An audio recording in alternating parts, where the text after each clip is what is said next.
All right, everybody. Looks like we've only got two options left. Let's spin the wheel and find out. Oh, oh, oh, looks like I'm going to be playing your mom. That's what that looks like. All right. I'll be back when your mom is ready. All right, everybody.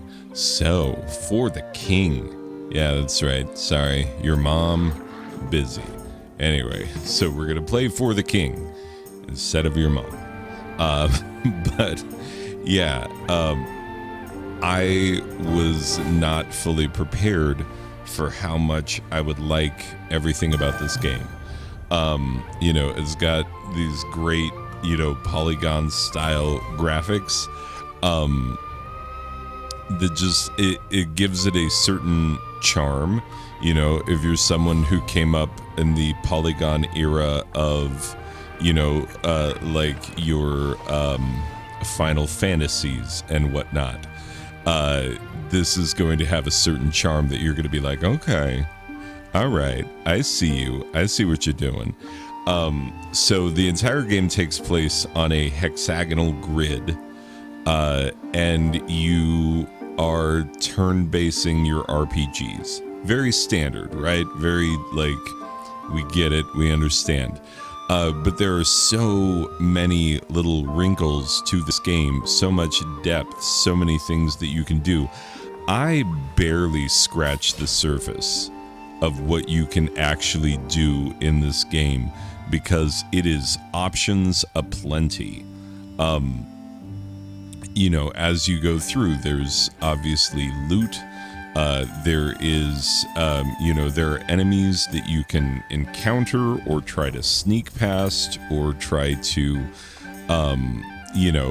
do various things that you can do to enemies. Like you can perform sneak attacks. You can sneak past them. You can attack them openly. You can do all sorts of things. And then when it switches to the battle screen, it is a pretty standard turn-based affair. But there's this focus system. And the focus system, you get focus points on your turn. And you got to use them wisely. You can use those focus points to get extra moves on your turn, to move a few extra hexes on the grid. But you better be careful because if you end up in a battle, you might need them. And the fun thing about it is that things pop up on the grid as needed as the story progresses. And so something that was an empty square hex, something that was an empty hex can all of a sudden become, a village that you need to visit, or, a fair that you need to kill some chickens in, or any one of a number of things that it could be. There was one where I just randomly fell down a well and my character lost a turn. And you have 3 characters. By the way, you can play this co-op. You can play it couch co-op. You can play it online co-op, which is really cool. So you could quest through this with somebody else on your team, and you would be turn-basing the whole thing with a friend, which is a really cool idea. I've never played a turn-based RPG with another person ever. I don't know. That seems interesting and fun. I mean, I guess, D&D, your tabletop RPGs I've played with other people. So obviously, because D&D is super fun, I can imagine the possibility of playing cooperatively in a turn-based RPG would also be fun. As long as, the same things that would really kill a D&D campaign, people being, murder hobos, super selfish, that kind of stuff, all the things that just kills a party in D&D. Same things apply here. So, it's interesting at the very least. as a possibility. Like, chances are I will never use those cooperative features, but they exist. They are there. You can use them. You can have them. Now, the game allows for a whole lot of customization and specialization. When I created my characters, and it goes pretty in depth in the character creation, I just randomized my characters. I just hit random, and then I went and, was seeing what would happen. The game is extremely well balanced. It is. It's extremely well balanced. There's a lot of content for it. It's this massive open world that gets revealed piece by piece. And you will find that, like, you really have to be smart about the encounters that you get in versus the encounters that you skip, the side missions that you pick up versus the ones that you skip, because, it's not one of those things where it's like, oh, you just have healing items aplenty. Nope. Not so. Like, you early on are just keeping your head above water.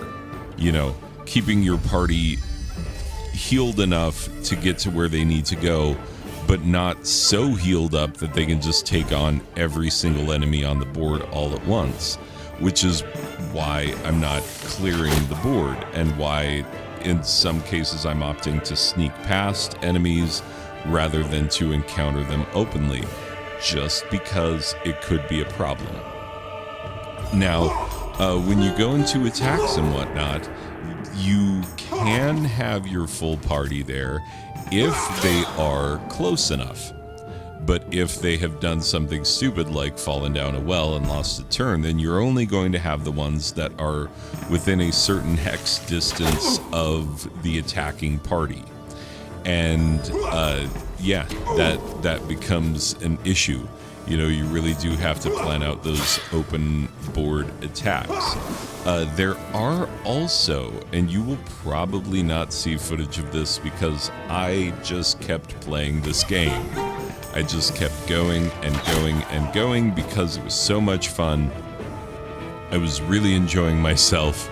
It was such the fun time.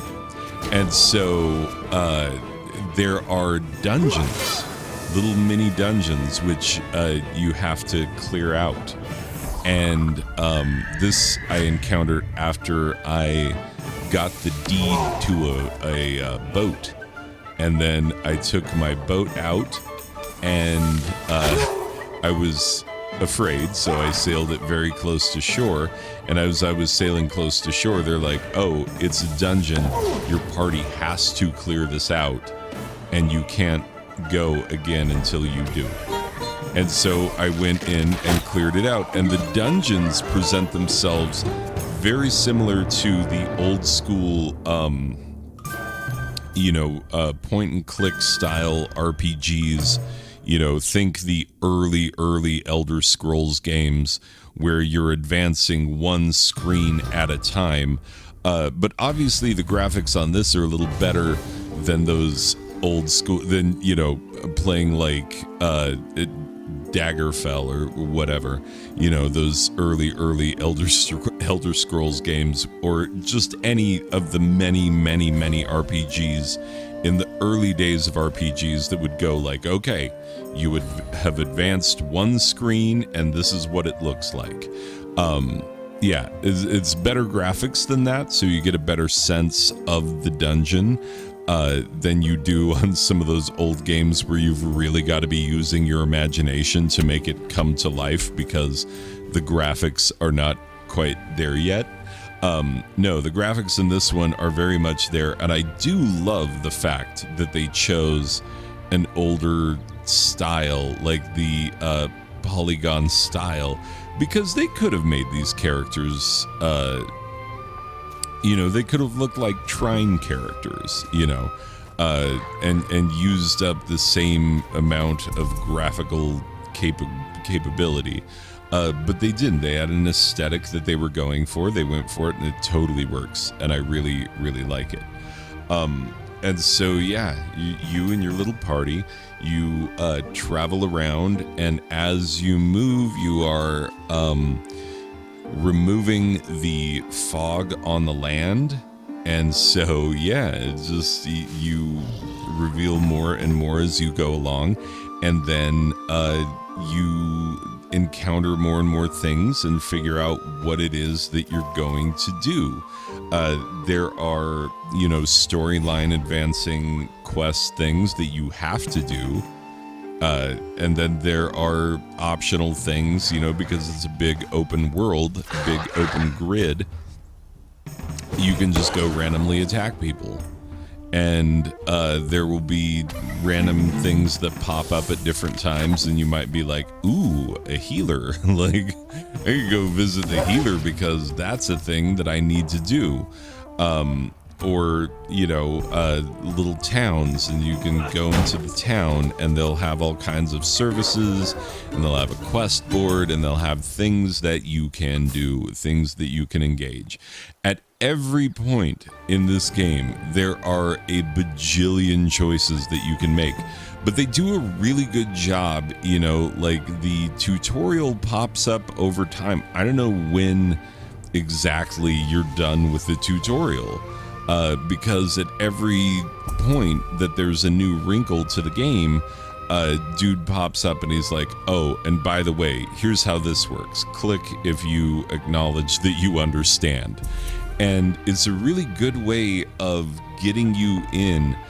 And by the way, like, as for, giving you way too much lore at the front, this doesn't. It really doesn't. You read, like, I don't know, 3 sentences worth of lore at the very beginning, and then you're off and running. And then it just doles it out piece by piece, bit by bit as you go along. And then you find that, like, okay, now I understand a little bit more about this place. And that is fun. That is good. Like, get me to the action and let me learn about the world as I find out whether or not I'm interested in this game in the first place, which I very much am. It is so charming, undeniably charming. And there's, cute little things. Like, one of my characters is a bard, and that's standard. And at first I was like, ugh. Do I want a bard? Because if you play D&D, you know that, like, bards are trouble. Or can be trouble. They're not guaranteed trouble, but most of the people that I've ever played with who are like, I'm gonna be a bard, it's like, oh boy, here we go. They're gonna use that charisma to try and seduce everything. Absolutely everything. Like, you get into an obvious boss battle, in D&D, like something that you could tell that the DM like really crafted this encounter to be like difficult and challenging and engaging, and then your bard is like, I rolled to seduce. And you're like, really bard? Yeah. Anyway, so I was concerned about that at first, but like the bard is actually really helpful. They don't deal that much damage themselves, and their HP is lower, but it is the equivalent of the what's it called in D&D? The bardic encouragement, like whatever that stat is, or where you could be like, no, the bard is telling me go team go, and I get to roll better as a result.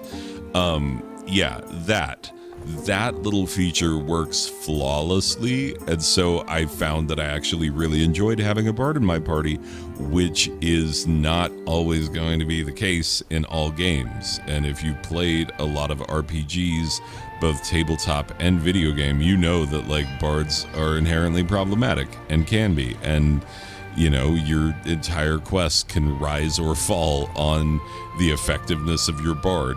Whether or not they're just, wasting a character slot, or whether they are contributing meaningfully. And my bard contributed meaningfully. And everything was so well balanced in my gameplay. I just at all times felt like, I was having to make smart choices. I was having to like use items at good times where it would make sense to do so. And, but also knowing like, okay, if I heal now, I'm not going to be able to heal later because we are in the middle of a dungeon. And so if I don't get this done, then it's going to be bad later on. So, you really have to make those choices carefully. And I like that. I like that it puts you into situations from the get-go where it's like, okay, be smart. Play this game thoughtfully, not because it's, out to wipe you out, but because it is balanced in such a way that it rewards smart choices and punishes dumb ones. So, yeah, it really in that way teaches you how to be smart about the game, which is a good thing, and I appreciated it. Because I played a little bit before I started recording footage, and not all of the choices that I made when I was playing beforehand were smart, but that helped me to understand what the game considers a smart choice and what the game considers a stupid choice. And it really, even though it is open world exploration plays you like, it also really teaches you how to be an informed player of the game, which is very much appreciated in this kind of game, because like if it's going to be turn-based and it's going to be grid-based and every movement that you make could lead you into peril, well, then you better understand what it means to be smart. And the game teaches you to be smart, and I love that. Absolutely love that.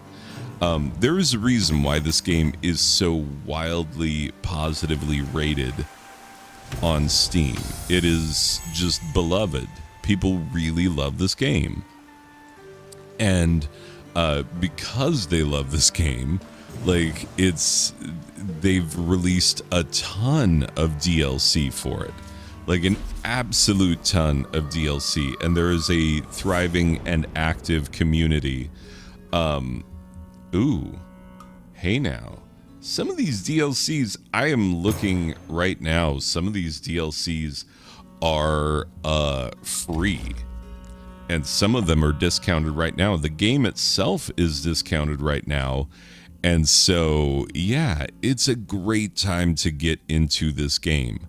And the reason why it's discounted right now is because For the King 2 is coming out. So yeah, people are preparing themselves for the fact that there's going to be a sequel. What is the sequel going to be? I just assume like this, but even more so. That's my assumption. Anyway, so yeah, it's gonna be fun. It's gonna be interesting. It's gonna be good, and I am really glad that I picked this game up. I'm going to be releasing this video a day early. Normally I release on Wednesdays and Fridays. I'm homesick from work today. I had a screaming headache last night, and I just got no sleep. And so I was like, I'm not going into work on like an hour and a half worth of sleep. And so I slept in and got the sleep that I needed, and I'm feeling quite a bit better than I was. It was a rough night last night, and I'm glad to be feeling better. But yeah, that gives me the opportunity to upload it today, and For the King is only on sale for another, let's see, is that 20 days or 20 hours? It's got to be 20 hours, looking at the clock tick down. So this thing will no longer be on sale come tomorrow, so I better get this uploaded today in case people want to buy it. Anyway, highly recommended. Very fun. If you like turn-based RPGs, you could certainly do a lot worse than this one. Now, I must mention that the game itself says it has some roguelike elements. At this point, I don't give a crap. Like, I don't care. I have so many roguelikes and so many things. Like, so much of this game feels planned that I honestly don't care what parts of it are procedurally generated. I think it's mostly the enemies and the way they show up, and then I think the loot must be procedurally generated as well. But like, meh. It's all pretty balanced, so I'm not going to give a crap about that kind of a thing. Anyway, For the King, let me put a final score on it, and then we'll be out of here. Okay, so For the King, final score. We are going 9 out of a possible 10 Cloud Strifes. This is a great game. It's really, really good. And I know that having only done a tiny portion of the game, there is so much more game for me to explore, and I love me a good turn-based RPG. So good. I just love it when a turn-based RPG is balanced well and plays right and makes you feel like the things that you are doing matter.